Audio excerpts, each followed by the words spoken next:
నమస్కారం సార్. నమస్తే సార్, జగన్ గారు అన్ని ఎగ్జిట్ పోల్స్ ని తారుమారు చేసేస్తున్నారు, అన్ని సంస్థలను ఆయన కొనేశారు అని చెప్పేసి తెలుగుదేశం వాళ్ళైతే ఆరోపణలు చేయడం చూస్తున్నాం సార్. అయితే ఇప్పుడు అంటే ఎగ్జిట్ పోల్స్ ని తారుమారు చేయడం వలన జగన్ కి వచ్చిన లాభం ఏంటి, తెలుగుదేశం పార్టీకి వచ్చిన నష్టం ఏంటి? అంటే వచ్చే రిజల్ట్స్ అవే వస్తాయి కదా. అదే ఇప్పుడు అందరికి డౌట్.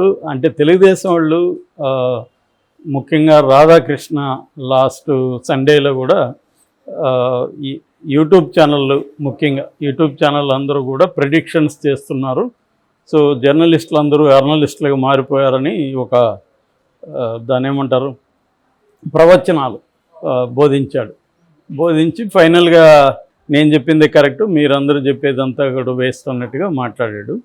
సరే, ఆయన ఒకటే జర్నలిస్టు, మిగతా అంతా జర్నలిస్టులు అన్నట్టుగా కూడా మాట్లాడాడు. సరే, అది పక్కన పెడితే అందులోనే ఒక విషయాన్ని రాశాడు. అదేంటంటే ఈ ఎగ్జిట్ పోల్స్ అనేవి ప్రతిసారి కరెక్ట్ అవ్వాలని రూల్ లేదు, అవి చాలాసార్లు తప్పు కూడా అవుతాయి, దాని మీద డిపెండ్ అవ్వడం కరెక్ట్ కాదు అన్నట్టుగా రాశాడు. అప్పుడే చాలామందికి డౌట్ వచ్చింది, అసలు ఇంకా ఎగ్జిట్ పోల్సే రాలేదు, ఈయన ఎందుకు ఇలా రాశాడని. అలాగే ఈరోజు ఒక కథనంలో కూడా ఎగ్జిట్ పోల్స్ తమకు అనుకూలంగా లేకపోతే వాటిని కూడా మార్చాలని ఆలోచిస్తున్నాయి రాజకీయ పార్టీలు. ముందుగానే వాళ్ళతో ఒప్పందం చేసుకొని తమకు అనుకూలంగా కనీసం 1-2 అన్నా వస్తే ఆ మేరకు బెటర్గా ఉంటుంది.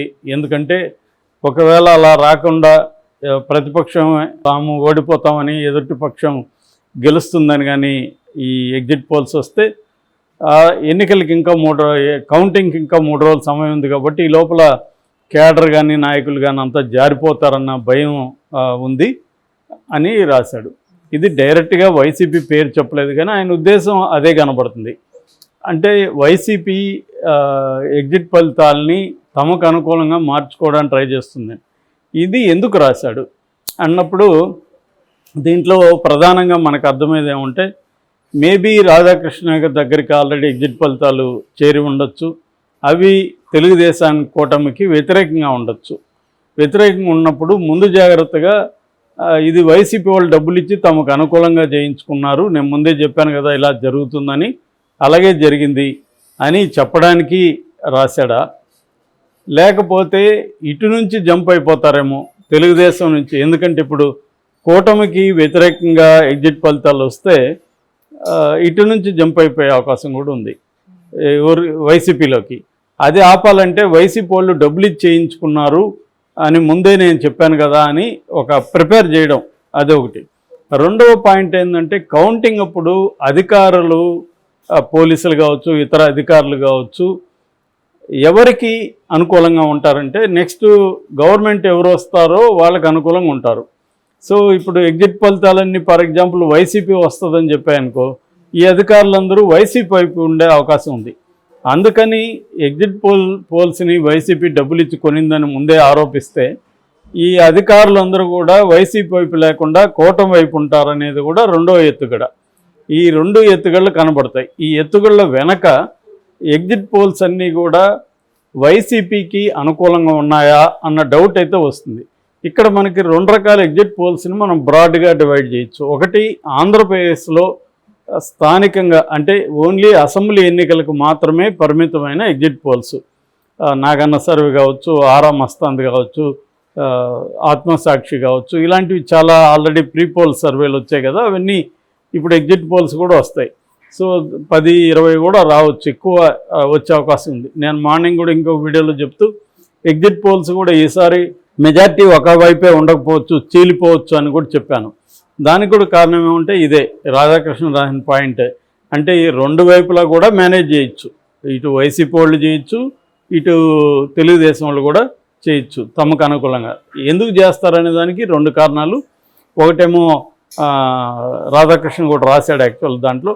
ఒకటేమో తన పార్టీ వాళ్ళు జారిపోకుండా ఉండడం కోసం, రెండోది అధికార యంత్రాంగం కౌంటింగ్ టైంలో తమకి అనుకూలంగా పనిచేయాలని అనుకోవడం కోసం.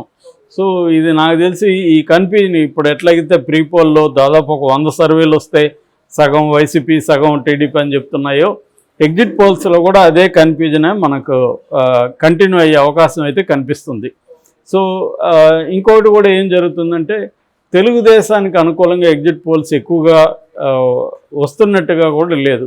అందుకని మనకి వైసీపీలో ఒక ఉత్సాహం ఉంది, వాళ్ళు ముందుగా ప్రిపేర్ అవుతున్నారు. జగన్ కూడా 151 సీట్లు వచ్చాయి గతంలో, దాన్ని మనం బ్రేక్ చేయబోతున్నాం, దేశం అంతా మన వైపు చూస్తుంది, ఇలా స్టేట్మెంట్ ఇచ్చేసిపోయాడు. దాని తర్వాత నిన్న కూడా అతను 2019లో తాను ప్రమాణ స్వీకారం చేసిన ఫోటోను షేర్ చేసి ఒక ట్వీట్ చేశాడు. అదేంటంటే అధికారంలోకి వచ్చి ప్రమాణ స్వీకారం చేసి 5 ఏళ్ళు అయిన సందర్భంగా అది చేశాడనమాట. సో గతంలో మనం 2019లో మనకు అధికారం ఇచ్చారు, మనం బాగా అభివృద్ధి చేసాం, ప్రతి ఇంటికి మేలు చేసాం, ఇప్పుడు కూడా మళ్ళీ మనకు అధికారం వస్తుంది, మనమే గవర్నమెంట్ ఫామ్ చేయబోతున్నాం, మళ్ళీ ఆ మంచి పనులని కంటిన్యూ చేస్తాము అన్నట్టుగా ఇచ్చాడు. అంటే క్లియర్గా జగన్ చాలా కాన్ఫిడెంట్గా ఉన్నాడు అనేది కనిపిస్తుంది. నిజంగా జగన్ కాన్ఫిడెంట్గా ఉన్నాడా లేదు, రాధాకృష్ణ చెప్పిన ఈ 2 పాయింట్ల కోసం శ్రేణుల్ని కానీ నాయకత్వాన్ని కానీ తన వైపు ఉంచుకోవడానికి, అధికార యంత్రాంగాన్ని తన వైపు ఉంచుకోవడానికి స్ట్రాటజిక్గా జగన్ కూడా ఇలాగా ట్వీట్ చేయడం కావచ్చు, అనౌన్స్ చేయడం కావచ్చు, అది చేస్తున్నారా? అట్లాగే వైజాగ్లో కూడా మనం ప్రమాణ స్వీకారం చేయబోతున్నాము, వైఎస్ఆర్ క్రికెట్ స్టేడియంలో ఆ రోజు 9th ప్రమాణ స్వీకారం చేయబోతున్నాం అని ఒక మెనూ కూడా రిలీజ్ చేశారు, అది మనం చెప్పుకున్నాం. అంటే అట్లాగే టికెట్స్ అన్నీ కూడా ట్రావెల్ బస్సులు, ట్రైన్లు, ఫ్లైట్లు అన్ని టికెట్స్ కూడా బుక్ అయిపోయినాయని, హోటల్స్, అక్కడ రిసార్ట్లు ఇవన్నీ కూడా బుక్ అయిపోయినాయని ఒక వార్తను కూడా విపరీతంగా వైరల్ చేశారు. అంటే వీటన్నిటికీ అన్నాక వైసీపీ ఒక మైండ్ గేమ్ ఆడుతుందా అన్న డౌట్ చాలామందికి ఉంది. దాన్నే మన ఆంధ్రజ్యోతిలో కూడా ఎక్స్ప్రెస్ చేస్తూ రాశారు. అంటే రేపు మామూలుగా అయితే మనకి ఎగ్జిట్ పోల్స్ కొంతవరకు నాడిని పట్టిస్తాయి, కానీ ఈ ఎగ్జిట్ పోల్స్ కూడా ఈ నాడిని పట్టించకుండా ఇద్దరు కలిసి, ఇటు వైసీపీ ఇటు కూటమి ఇద్దరు కలిసి దాన్ని కూడా మ్యానిపులేట్ చేస్తే డౌట్ వస్తుంది. అయితే ఇక్కడ ఇందాక చెప్పినట్టుగా రెండు రకాల ఎగ్జిట్ పోల్స్ ఉన్నాయి. ఒకటేమో స్టేట్ కన్ఫైన్డ్ ఎగ్జిట్ పోల్స్, ఒకటేమో నేషనల్ ఎగ్జిట్ పోల్స్. కాబట్టి నేషనల్ ఎగ్జిట్ పోల్స్ నేషనల్ వైడ్గా ఎంపీలు ఎవరెవరికి ఏ రాష్ట్రంలో ఎన్ని వస్తాయనేది చెబుతుంది. ఆ రకంగా నేషనల్ ఎగ్జిట్ పోల్స్ని కొంతవరకైనా నమ్మచ్చా? వాటిని కూడా తెలుగుదేశం వైసీపీ వాళ్ళు మ్యానిపులేట్ చేయడానికి ట్రై చేస్తారా? దాదాపు మెజారిటీ మీడియా అమ్ముడుపోయేస్తుంది అనేది మనందరికీ తెలుసు. ఆల్రెడీ మెజారిటీ మీడియాని ఎవరో ఒకరు కొనేశారు, అది ఇండిపెండెంట్ మీడియా అనేది ఆల్మోస్ట్ లేదు మనకి. అందువల్ల వీళ్ళు రేపు డబ్బులు ఇస్తే ఆ మీడియా కూడా చేయదనేం లేదు కదా. మనం local media corrupt, national media honest అనేది ఏం కూడా చెప్పలేం. సో కాబట్టి ఆ రకంగా కూడా ఏమైనా చేస్తారా అనేది కూడా చూడాలి. ఏదేమైనా ఎగ్జిట్ పోల్స్ మీద కూడా విశ్వసనీయతను దెబ్బతీసే విధంగా రాధాకృష్ణ మాట్లాడుతున్నారు. మరి ఇది నిజంగానే ఆయనకేమన్నా ఆల్రెడీ ఎగ్జిట్ పోల్ నాకు తెలిసి వాళ్ళందరికీ వచ్చేసి ఉంటాయి ఎగ్జిట్ పోల్స్. తెలుగుదేశం హెడ్లకి చేరుంటుంది, జగన్కి ఎగ్జిట్ పోల్స్ వెళ్ళిపోయింటాయి ఇప్పటికి.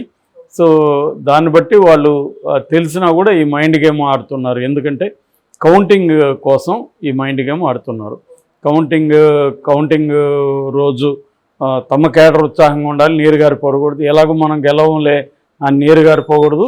అట్లాగే అధికారులు రాబోయేది వైసీపీ కదా అని వైసీపీ ఉండడము, లేదా రాబోయేది కూటమే కదా అని కూటమి వైపు ఉండడము, ఇది జరగకుండా ఉండాలంటే వాళ్ళకి కూడా వాళ్ళ మైండ్ సెట్ని కూడా కొంత మ్యానిపులేట్ చేయాలి. దీనికోసం ఇరువైపులా కూడా ఎగ్జిట్ పోల్స్ని తమకు అనుకూలంగా ప్రకటించమని అడిగే అవకాశం ఉంది. అడగడం అంటే ఊరికే అడిగితే ఎవరు ప్రకటించరు, వాళ్ళతో ఏదో ఒక ఒప్పందం చేసుకోవాలి. నువ్వు ఇలాగ ప్రకటిస్తే నేను ఇంత డబ్బులు ఇస్తానని ఒప్పందం చేసుకోవాలి. ఎందుకంటే ఎగ్జిట్ పోల్స్కి కూడా ఖచ్చితంగా డబ్బులు ఖర్చు అవుతుంది. వాళ్ళకి కూడా డబ్బులు ఇస్తే పోనీలే, తర్వాత క్రెడిబిలిటీ సంగతి తర్వాత కదా అనేసి ఏమైనా చేస్తారా? ఎందుకంటే ఎగ్జిట్ పోల్స్ అంటేనే కొంత క్రెడిబిలిటీ. ఇది ఇవాళ డబ్బు మించిన ఏవీ లేవు. క్రెడిబిలిటీ ఆ డబ్బు ఉన్నప్పుడు డబ్బే పనంగా పెట్టేవాళ్ళు ఉండొచ్చు. సో కాబట్టి ఆ రకంగా జరిగే అవకాశం అయితే ఉంది. రాధాకృష్ణ చెప్పింది ఫ్యాక్ట్ అయితే అవకాశం ఉంది. బట్ ఆయన ఎందుకు చెప్పాడనే దగ్గరే డౌట్.